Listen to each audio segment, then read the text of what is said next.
Hi everybody, this is Richa once again on my channel of Live Speak.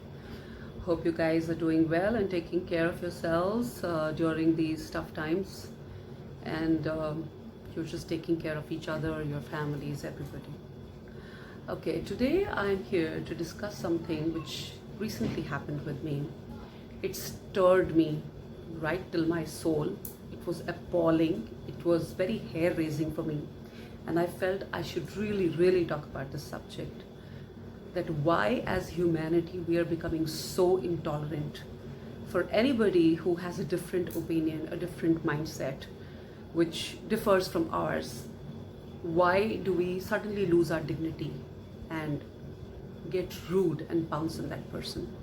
Recently, this happened with me, and uh, totally knocked the daylights out of me that how insensitive people can be. I don't know if they'll get to watch this video or not, but for all those who do, I sincerely hope and wish that my message goes across. We're millions and billions of people in this world with different faces, different destinies, different nature, different preferences, opinions. So obviously, why would we not differ in some way or the other? God has created us in such a way that we are different from each other. And I find it rather funny and stupid to feel offended if somebody's opinion is different from yours. Recently, on the platform of Facebook, there was this article which was talking about Rahul Gandhi ji visiting Hathras, where this heinous crime has been committed. Of course, it's of huge proportions. Uh, very tragic, very tragic, and very heartbreaking and soul breaking, whatever happened there. And we as human beings, all of us understand that loss. With bigger or lesser intensity, everybody feels in strongly for whatever happened.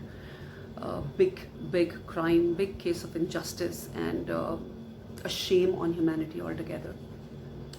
Um, So there was this article saying that Rahul Gandhi ji visited Hathras, and which is the place where the crime was committed for against that girl, the rape victim's hometown. And there he was pushed and shoved and all that by the police, and not allowed and all that. So okay, my views were that the enormity of this case was such that more sensitivity should have been shown. If at all there was so-called moral support for which he was going, had to be given. It could be given in the form of immediate, a big sum, big amount of monetary compensation. That for poor families is the biggest help in terms of moral, emotional support that you can give, rather than reaching there with the big troop and being followed and chased by the media and all that, and then the whole media is coming on, the police is gathering around you, and that is becoming rather stupid. It's I felt it was more out of political gains rather than empathy, because even in states where his own party is is dominated by his own party, in places like Rajasthan, where several brutal rapes have happened. There he has somehow failed to go there, right? And had he been visiting those places also fervently, passionately, I would have understood this as a real cause. That he felt it somewhere. I mean, all of us have felt it. I'm not denying that Rahul Gandhi may not have felt it, but it was not the right time to go. He could have waited for some time. He could have given some huge compensation money to show his solidarity and support for the cause, for whatever, for the family, and not politicize it so much so as to make a sensational scandal out of it. And as soon as I wrote that, and with dignity, because I'm not passing any judgment on him as a human being, no, I have no right to do that. And frankly, this is something which I have never ever raised the topic of public figures or politics on my channel. But yes, Facebook is pretty, what should I say, pretty open, it's viral, it's worldwide, and all of us do have an opinion, and so do I. But I would rather not raise controversies on my channel, because here I get to speak what I wish to speak. So coming back to that, as soon as I wrote this, a whole lot of people pounced on me, and who mainly, most of them were supporters of his party, and those probably who had loyalties for the Gandhi family. With due respect to that, that's all right. But my only question to them was why they were so rude, so ruthless, so disgusting in judging me and saying things like, so rape is trivial for you. Oh, they should have waited for so many rapes to happen before they should have visited them. Why don't you understand there's something called empathy, something called human emotions. It's not about politics alone. Well, I still feel it was about politics, definitely. I'm not saying that he has not felt as sad or as hurt or as bad, but the fact that he chooses to, he picks to choose only a state where his opponent is governing or reigning the state, says a lot about what empathy are we talking about here, right? So, and then choosing to say that, oh, I was pushed and I fell to the ground, whereas I saw that video as well. I don't think it was any deliberate kind of a pushing and shoving. It's just that they were trying to stop him and do their bit. And as an outcome of that, he fell. And so everybody can have different views. That's okay. If people feel that police deliberately did that to him, or he was really kind to go and, show his support there, that's okay. Continue to hold your opinion. And if you disagree with me, kindly say that in a comment wherever I have mentioned. Right below that you can say it, not privately picking on people as such, that no, this is not what I believe in. I believe that he went with the idea of empathy and we really appreciate it. Why can't you show that you've had a good upbringing, you have a good set of values when you're talking to somebody with whom you have different opinions? Just because your opinion is different from theirs or theirs is different from yours, does that make them a less of a human being? Or does that give you a right to talk crap left, right, and center? Many women, you would be surprised to know, and I'm ashamed to know, that being from the same tribe, they were saying such nasty things to me, that, oh, you are sitting from a safe distance and showing empathy and feeling bad, you are an armchair critic, things like that. And whereas I asked her that, are you there in that victim's family? Are you standing by their side, during this COVID time? You've flown all the way, or you went through the train, or you walked down all the way to Hathras to give support to that family. Are you not sitting from a distance and showing whatever your sentiments are? So saying rude and obnoxious things that, at least he went there, at least he had the decency to go there.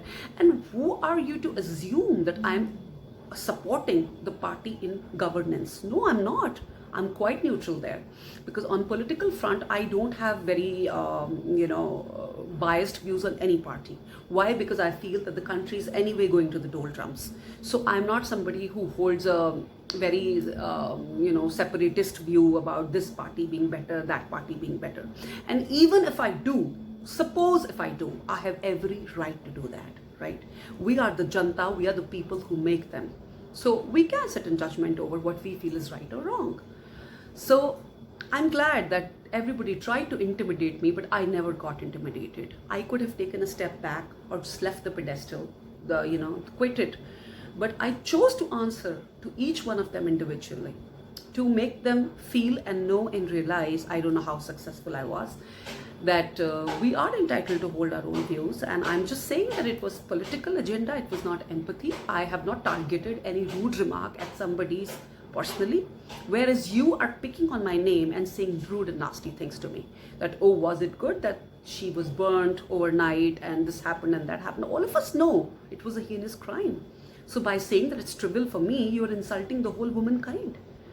Then there was this gentleman who I would especially like to take his name, Neeraj Sharma. He went and wished this upon my family, that, oh, you are the mother of a daughter. If this were to happen with you, and it should happen to you, and whether it's the crime or the killing, both, okay, in your family, and then you would know. And then please don't go crying, running against that nobody came to meet me. So I was quite taken aback that I told him that yes, I am a mother of a daughter, but I'm sure even you have a mother whose son you are, and how ashamed and how hurt and pained she would be if she is the right kind of a lady to see her son say such dirty, such fallen things to somebody, a woman. And look at the irony and the hypocrisy of this guy, that he is supporting a victim for the rape that happened, and he's wishing the exact thing to somebody else's family. So much so for empathy. Rest in peace. You know, the empathy, the goodness, the grace. And I told him that, "Thu hai tum par." You know, I mean, you have totally fallen in morality. And I think it is guys like you who, when, you know, boys, or when they become guys or they become men, are the ones who we women need to guard ourselves against the most. You know, I mean, our children stand at a risk from people like you who can even think that down in the gutter. You know, just to reiterate their point of view, or to say how right he is to become the moral police, he is ready to put my family through those circumstances. Now, if that's not personal, what is?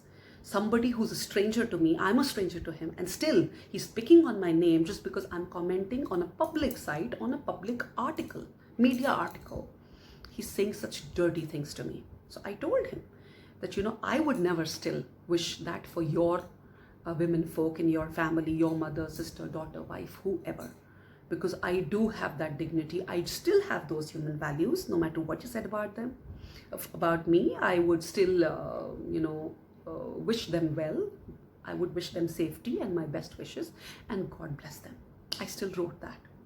And then after that, there was no reply. And I said, all you people who've been criticizing me here so far, and somebody, even an aged gentleman, said that, you know, you are privileged due to your existence, you know, where you're living. They're living in that village, you know, the victim, where immediate sympathy is meant to be shown.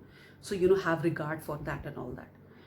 And I was like, hello, I mean, you know, this is not a, he said, you're biased. I said, this is not bias. This is what you're calling is bias, is a difference of opinion. And we should learn to respect that. I'm not saying, why are you holding this opinion that it was a very nice move for Mr. Gandhi to go there? And I'm again saying, supporting somebody here, okay? I mean, it was rather disgusting that fellow Neeraj Sharma, whatever he said. Of course, I was able to, you know, silence him. And I silenced each one of them. Why? Because I felt it was the need of the hour. How can we be so intolerant towards the fact that somebody's opinions are different from us? So guys, whoever is listening to this, I request you with folded hands, whenever you are expressing your opinions or you want to counteract or oppose somebody else's, kindly say that with dignity, please.